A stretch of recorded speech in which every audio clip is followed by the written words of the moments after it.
एक कदम ईश्वर की ओर। स्थिति प्रकरण 33वां सर्ग। शुभ उद्यम, साधु और सतशास्त्र के महात्म्य का वर्णन तथा अहंकार की बंधकता और उसके त्याग से मुक्ति प्राप्ति का वर्णन। श्री वशिष्ठ जी ने कहा, हे श्री रामचंद्र जी, सब साधनों का अतिशय अभ्यास सफल होता है, यह नियम है। अतः लोक दृष्टि, कृषि, सेवा आदि साधनों में तथा शास्त्रीय मोक्ष साधन में अपने अपने अनुरूप फल अवश्य होता ही है, कदापि वे विफल नहीं जाते। इसीलिए मोक्ष लाभार्थी आप भी शुभ उद्यम को कदापि न छोड़िए। इष्ट मित्र और आत्मीय बंधु बांधवों को आनंद देने वाले नंदी ने तालाब के किनारे शिवजी को आराधना द्वारा प्राप्त करके मृत्यु पर भी विजय प्राप्त की थी। सेना और धन धान्य से संपन्न बलि आदि दानवों द्वारा जैसे हाथियों द्वारा कमल के सरोवर कुचले जाते हैं, वैसे ही कुचले गए देवता अतिशय प्रयत्न से सर्वोत्कृष्ट हो गए।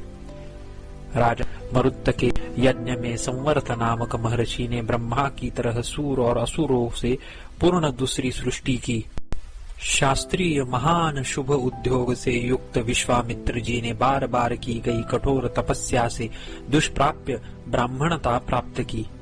रोने चिल्लाने आदि प्रयत्न से प्राप्त होने के कारण दुष्प्राप्य पानी में घोले हुए आटे को रसायन की तरह पी रहे इस प्रकार के भाग्यहीन उपमन्यु ने भी तपस्या से प्रसन्न हुए भगवान शंकर के प्रसाद से क्षीर सागर प्राप्त किया। इसकी कथा महाभारत में प्रसिद्ध है। तीनों लोकों में महाबली रूप से विख्यात विष्णु, ब्रह्मा आदि देवादि देवों को भी तृण की नाई निगल रहे काल को अत्यंत दृढ़ भक्ति से श्वेत ऋषि ने अपने वश में कर लिया। यह भी लिंग पुराण में प्रसिद्ध है। राजकुमारी सावित्री ने पति के प्राणों का अनुगमन तथा स्तुति आदि रूप से प्रसन्नता के उपाय से यम को अपने वश में कर सत्यवान के प्राणों को छोड़कर और कोई वर मांगो। इस प्रकार के यम के वाक्य का सत्यवान से मेरे 100 लड़के हो, इस वर प्रार्थना रूप अपने वचन से सामंजस्य स्थापित कर अपने पति सत्यवान को परलोक से लौटा लिया। इस लोक में ऐसा कोई शास्त्रीय सुउद्योग का उत्कर्ष नहीं है जिसका स्फुट फल है। अधिकारी आपको मूढ़ की नाई क्षुद्र फलों की प्रार्थना से व्यर्थ नहीं होना चाहिए, किंतु मन में फल के तारतम्य का विचार कर सबसे उत्कृष्ट फल की प्राप्ति से सर्वोत्कृष्ट शुभ प्रयत्न से सुशोभित होना चाहिए। आत्मज्ञान संपूर्ण सुख दुख, जन्म मरण आदि अवस्थाओं की भ्रम दृष्टियों का मूलोच्छेद करने वाला है। इसीलिए आत्मज्ञान में ही आपको शुभोद्योग का अभ्यास करना चाहिए। क्षुधा, प्यास आदि आपत्ति से युक्त पुरुषों का विषय प्रदान द्वारा अनुग्रह करने वाली भोग दृष्टि के नाश के लिए पहले उसकी विरोधिनी विषय दोष दृष्टियों का अवश्य अन्वेषण करना चाहिए। वैराग्य, अभ्यास आदि दुख के बिना भूमानंद रूप चैतन्य क्या कहीं पाया जा सकता है? अर्थात भूमानंद स्वरूप चित्त की प्राप्ति के लिए विषय त्याग रूप दुख उठाना ही पड़ेगा। यद्यपि श्रम रहित चिदात्मा ही परम ब्रह्म है, तथापि श्रम भी कारण सहित संसार की निवृत्ति रूप परम पुरुषार्थ है ही। यद्यपि इस प्रकार दोनों तुल्य है, यह प्राप्त हुआ, तथापि इस प्रशम को भूमानंद ब्रह्म सुख देने वाला जानिए। जिसमें सुख की अभिव्यक्ति नहीं होती वह पुरुषार्थ नहीं हो सकता, इसीलिए इसमें पुरुषार्थ की उपयोगिता अधिक है। अभिमान का त्याग कर स्थिर श्रम का अवलंबन कर और बुद्धि से मोक्ष के योग्य उत्तम कुल में जन्म आदि रूप अपनी श्रेष्ठता का विचार कर सज्जनों की सेवा करे। संसार रूप सागर को पार करने के लिए सज्जन की सेवा के बिना न तो तप ज्ञान प्राप्ति के लिए समर्थ होते हैं, न तीर्थ सेवन ज्ञान जनक होते हैं, और न शास्त्राभ्यास ही ज्ञान उत्पन्न करा सकते हैं। जिसके सेवन से प्रतिदिन लोभ, मोह और क्रोध क्षीण होते हैं और जो अपने कर्मों में शास्त्रानुसार आचरण करता है वह सज्जन है। सज्जनों की संगति से सज्जन सेवी पुरुष का आत्मज्ञानी के साथ संग होता है, जिससे इस दृश्य का अत्यंत अभाव ही उसे दिखाई देता है। दृश्य के अत्यंत अभाव से तो एकमात्र पर ब्रह्म ही अवशिष्ट रहता है। अन्य वस्तुओं का अभाव होने से उसी में जीव शीघ्र लीन हो जाता है। न तो यह दृश्य उत्पन्न हुआ है, न पहले था ही, और न आगे होगा ही। अतएव वर्तमान में भी यह नहीं है, एकमात्र अखंड ब्रह्म ही है। इस प्रकार हजारों युक्तियों से जगत के जन्म आदि का अभाव पहले दिखाया जा चुका है और दिखा भी रहे हैं। जैसे सब विद्वानों ने उसका अनुभव किया है, वैसे मैं इस त्रिजगत संविद रूपी चिदाकाश को इस समय आपके लिए दिखाऊंगा। यह त्रिजगत शांत निर्मल चिदाकाश ही है। यह चित्त परमार्थ स्वरूप है। इसमें माइक आकाश आदि का संभव कहाँ से और कैसे हो सकता है? प्रश्न उठता है, आकाश आदि की उत्पत्ति सत से है अथवा असत से है, माया से है? आदि के दो तो अविकारी है, इसीलिए उनसे जगत की उत्पत्ति का संभव नहीं है। यदि माया से जगत की उत्पत्ति मानी जाए तो भी मिथ्या ही होगी। इसीलिए परिशेष से जगत का अनुत्पत्ति पक्ष ही स्थिर रहता है। छिद्र रहित कूटस्थ नित्य चिदात्मा में छिद्र स्वरूप आकाश का हजारों घनों से भी उत्पादन नहीं हो सकता। भाव यह है, निश्चल आत्मा में कल्पित चंचलता से चंचल माया में प्रतिबिंबित तन्मय जगत की जो सुंदर कल्पना करता है, उसी को वही जगत रूप से जानता है। तीनों लोकों में जितना द्वैत अनुभव है, वह सब ब्रह्म चैतन्य रूप सूर्य के किरण समूह की तरह है। अतएव वस्तुतः उससे भिन्न नहीं है। किरण समूह और किरणवान का भेद कैसे हो सकता है? विकल्पों के मिथ्या होने पर त्रैलोक्य में जो द्वैत का अनुभव है, उसे भी निर्विकल्प ही कहिए। इस निर्विकल्पक चिद वृत्ति का यानी चरम साक्षात्कार का जो उन्मेष है, वही जगत के अनुभव का अस्तमय है, और जो इस चरम साक्षात्कार का जो निमेष अनादि भाव है, वही जगत अनुभव का उदय है। अपरिज्ञात अहंकार चिदाकाश में अविद्या रूपी मल है। परिज्ञात अहम अर्थ तो चिदाकाश हो जाता है। जब तक अहंकार का यथार्थ रूप परिज्ञान नहीं होता, तभी तक वह अहंकार है। यथार्थ भाव रूप से उसके परिज्ञात होने पर तो वह निश्चय अहंकार नहीं रहता। जैसे जल के साथ जल एकता को प्राप्त हो जाता है, वैसे ही वह चिदाकाश रूपी आत्मा के साथ एकता को प्राप्त हो जाता है। यह अहम पदार्थ क्या है? यो प्रमाण पूर्वक विचार करने से उत्पन्न हुए ज्ञान से वह चिदाकाश अवश्य ही परिशिष्ट हो रहता है, उसका बाध नहीं होता। निर्मल बुद्धि वाले पुरुषों की अपिशाच में पिशाच बुद्धि बाधित हो जाती है, किंतु जिनकी बुद्धि थोड़ी बहुत मार्ग में आई हो, ऐसे बालकों को तो हजारों बार यह पिशाच नहीं है, यह उपदेश देने पर भी संशय होता ही है। यह पिशाच नहीं है, ऐसा बोध नहीं होता। जब तक अंतःकरण में चैतन्य रूपी चांदनी अहंकार रूपी मेघ से आवृत रहती है, तब तक वह परमार्थ रूपी कुमुदिनी को विकसित नहीं करती। अहम पद तथा अहम पद के अर्थ के परिमार्जित होने पर अहंकार के बिना नरक, स्वर्ग और मोक्ष की तृष्णा की कल्पना ही कैसे हो सकती है? जब तक हृदय में अंधकार रूपी घन घटा आटोप के साथ विराजमान रहती है, तभी तक तृष्णा रूपी कूटज की मंजरी विकास को प्राप्त होती है। ज्ञान का आवरण कर अहंकार रूपी मेघ के सदा स्थित रहने पर अज्ञान की ही जड़ जमती है। ज्ञानालोक कदापि स्थिरता को प्राप्त नहीं होता। बालक के भ्रम से कल्पित यक्ष के समान स्वयं भ्रांति से कल्पित अतएव असत यह अहंकार दुख के लिए ही है। इससे आनंद कुछ भी प्राप्त नहीं होता। जैसे व्यर्थ कल्पित अहम भाव ने दाम, व्याल और कट में असंख्य जन्म मरण देने वाला मोह उत्पन्न किया था, वैसे ही व्यर्थ ही कल्पित हुआ अहंकार अभिमान से दूषित अंतःकरण अनंत जन्म मरण देने वाले मोह को उत्पन्न करता है।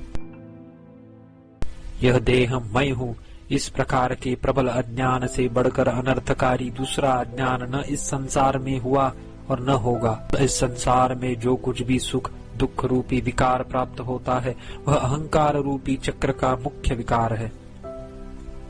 जिस पुरुष ने अहंकार रूपी दुष्ट वृक्ष के अंकुर को विचार से संस्कृत मन रूपी हल से जोत कर उखाड़ कर फेंक दिया, उसके आत्मा रूपी खेत में संसार का विनाश करने वाला सैकड़ों शाखाओं से युक्त अतएव दुरुच्छेद्य ज्ञान रूपी सस्य यानी वृक्षों का फल वृद्धि को प्राप्त होकर फलता है। अहंकार ज्ञान रूपी कुठार के बिना कभी नष्ट न होने वाले जन्म रूपी वृक्षों का अंकुर है, और यह मेरा है, यह उनकी हजारों बड़ी बड़ी शाखाएं हैं। वासना आदि पदार्थ बड़े ध्यान से सुनने योग्य शब्द वाले सेमल के पके हुए फलों के तुल्य, कौवों के थोड़े उड़ने से भी नष्ट होने वाले और तरंगों की सुंदर पंक्तियों के तुल्य क्षणभंगुर है। वस्तुतः आत्मा अहम भाव से वर्जित ही है, पर आत्मा का तिरोभाव करने वाली अहम भावना से वह स्वयं ही संसार रूपी चक्र में भ्रमण को प्राप्त हुआ सा प्रतीत होता है। जब तक जन्म रूपी अरण्य में अहंकार रूपी अंधकार अपना सिक्का जमाए रहता है, तब तक चिंता रूपी मत्त पिशाचिकाएं इधर उधर दौड़ती रहती है। जिस अधम पुरुष को अहंकार रूपी पिशाच ने चंगुल में फंसा लिया, उसके अहंकार रूप पिशाच को निवृत्त करने के लिए न शास्त्रों में सामर्थ्य है और न मंत्रों में ही। श्री रामचंद्र जी ने कहा, हे भगवान, किस उपाय से अहंकार नहीं बढ़ता?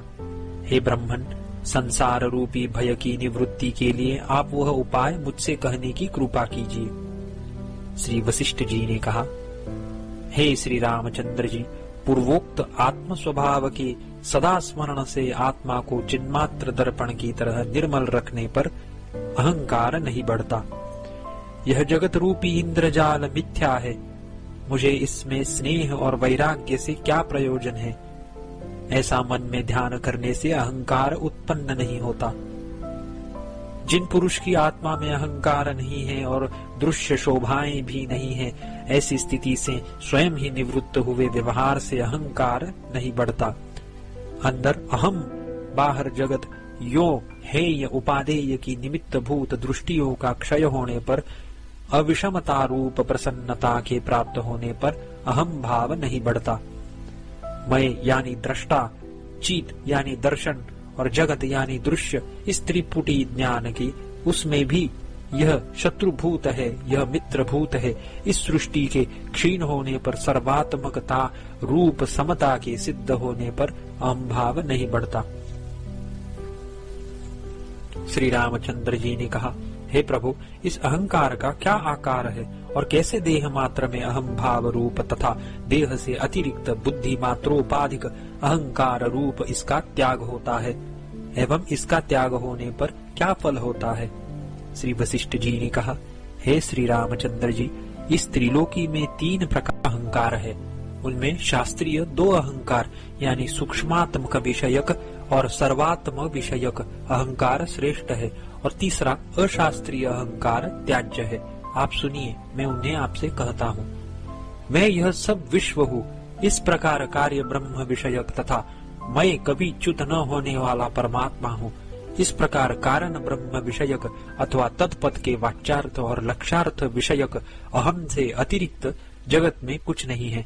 इस प्रकार का जो अहंकार है, उसे आप परम अहंकार जानिए। ये अहंकार जीवन मुक्त पुरुष की मोक्ष प्राप्ति के लिए है, बंधन के लिए नहीं है। बाल के अग्रभाग का 100वां हिस्सा बनाया गया यानी शोधन द्वारा निरवयव किया गया मैं सबसे अतिरिक्त हूँ। इस प्रकार की जो बुद्धि है, वह दूसरा शुभ अहंकार है। वह भी छठी भूमिका में स्थित पुरुष के मोक्ष के लिए ही है, बंधन के लिए नहीं है। जो लोग सप्तम भूमिका में स्थित है, उनमें अहंकार के बिना जीवन को अनुपपत्ति होने से अहंकार की केवल कल्पना होती है, वस्तुतः वह नहीं है, क्योंकि कल्पना करने वाले और जानने वाले जीवन मुक्त पुरुषों द्वारा उसका प्रत्यक्ष अनुभव नहीं होता। इसीलिए सर्वथा असत्य होने से अहंकार इस नाम मात्र के शेष रहने से वह अहंकाराभिधान मात्र है। यह हाथ चरणादि रूप देह ही मैं हूँ, इस प्रकार का मिथ्याभिमान तीसरा अहंकार है। वह लौकिक एवं तुच्छ ही है। यह दुष्ट अहंकार अवश्य त्याग के योग्य है, क्योंकि वह पहले सिरे का शत्रु ही कहा गया है। विविध प्रकार की मानसिक दुश्चिंता आदि दुख देने वाले इस बलवान शत्रु से आहत हुआ जीव अपरिच्छिन्न स्वभाव से फिर आविर्भूत नहीं होता। स्वभाव से ही चिरकाल से पीछे पड़ी हुई इस दुष्ट अहंकृति से दुर्वासनाओं द्वारा दुष्कर्मों में प्रवृत्ति करने से पीड़ित हुआ पुरुष संकटों में ही मग्न रहता है। अवशिष्ट पूर्वोक्त शुद्ध अहंकारों से युक्त होकर जो पुरुष ममता से उत्पन्न हुए राग आदि दोषों को नष्ट करता हुआ इस सर्वात्म भाव रूप अहंकार, उसमें भी लोक प्रसिद्ध देहात्म भाव रूप अहंकार की तरह दृढ़ होकर हिरण्यगर्भ या ईश्वर मैं हूँ इस भावना से युक्त होता है, वह देहा अहम भाव से मुक्त हो जाता है। देहात्म भाव रूप अहंकार की तरह बद्धमूल हुए पूर्वोक्त दो अहंकारों को पहले स्वीकार कर मैं देह नहीं हूँ यो विचार से भी निश्चय कर देह में आत्म भाव रूप अहंकार का त्याग करना चाहिए, ऐसा प्राचीन महापुरुषों का मत है। देहात्म भाव रूपी अहंकार की तरह बद्धमूल हुए आदि दो अहंकारों का पहले अंगीकार कर तीसरी लौकिक अहंकृति का, जो अत्यंत दुखदायिनी है, त्याग कर देना चाहिए। हे श्री रामचंद्र जी, इस दुरहंकार से ही दाम व्याल और कट उस दशा को प्राप्त हुए जिसे कथा में भी सुनकर दुख होता है। श्री रामचंद्र जी ने कहा, हे भगवान, इस तीसरे लौकिक अहंकार को चित्त से हटाकर किस प्रकार की स्थिति वाला पुरुष अपने हित परम तत्व को प्राप्त होता है। श्री वशिष्ठ जी ने कहा, हे श्री रामचंद्र जी, यह तीसरा अहंकार त्यागने योग्य है। दुख देने वाले इस लौकिक अहंकार का त्याग कर सर्वाहम भाव से या शुद्धाहम भाव से श्रवण, गुरु सेवा आदि में तत्परता से ये 7 भूमिकाओं में जिस जिस प्रकार से पुरुष स्थित रह सकता है, वैसे वैसे स्वरूप सुख की अभिव्यक्ति के उत्कर्ष प्राप्ति से परम तत्व को प्राप्त होता है। हे निष्पाप श्री रामचंद्र जी, पूर्वोक्त प्रथम इन दो अहंकार दृष्टियों की भावना करता हुआ पुरुष यदि स्थित रहे तो परम पुरुषार्थ प्राप्त हो जाता है। तदनंतर उन दो अहंकारों का भी त्याग करके सब अहंकारों से रहित होकर यदि स्थित रहे, वह अति उन्नत पद में आरूढ़ होता है। इस बुद्धि से तथा सदा सब प्रयत्नों से लौकिक दुष्ट अहंकार का परमानंद के बोध के लिए त्याग करना चाहिए। शरीर में आसक्ति रूप जो दुष्ट अहंकार है, उसका त्याग अत्यंत श्रेष्ठ कल्याण है और यही परम पद है। विचार से इस स्थूल लौकिक अहंकार का त्याग करके पुरुष चाहे चुपचाप बैठा रहे या लौकिक व्यवहार करे, फिर भी उसका अधःपतन नहीं होता।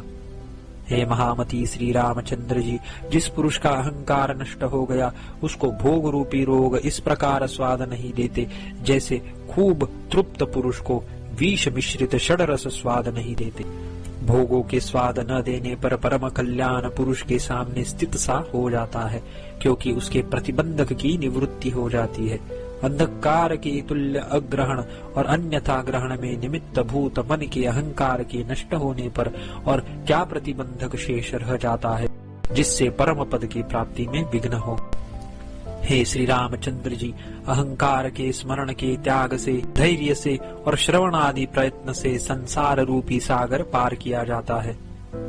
महात्मा पुरुष पहले सब मैं ही हूँ, ये सभी मेरे हैं ऐसा समझकर तदनंतर देहादि मैं नहीं हूँ, देह के संबंधी कुछ भी मेरे नहीं है ऐसा विचार कर उससे सब प्रतिबंधकों का नाश होने से प्रतिष्ठा को प्राप्त हुए परम श्लाघनीय पहले विस्तार पूर्वक कहे गए आत्मज्ञान को मन में प्राप्त होकर क्रम से 7 भूमिकाओं में स्थित होकर अब परिच्छिन्न आत्मा स्वयं होकर विदेह कैवल्य रूप परम पद को प्राप्त होता है। 33वां सर्ग समाप्त।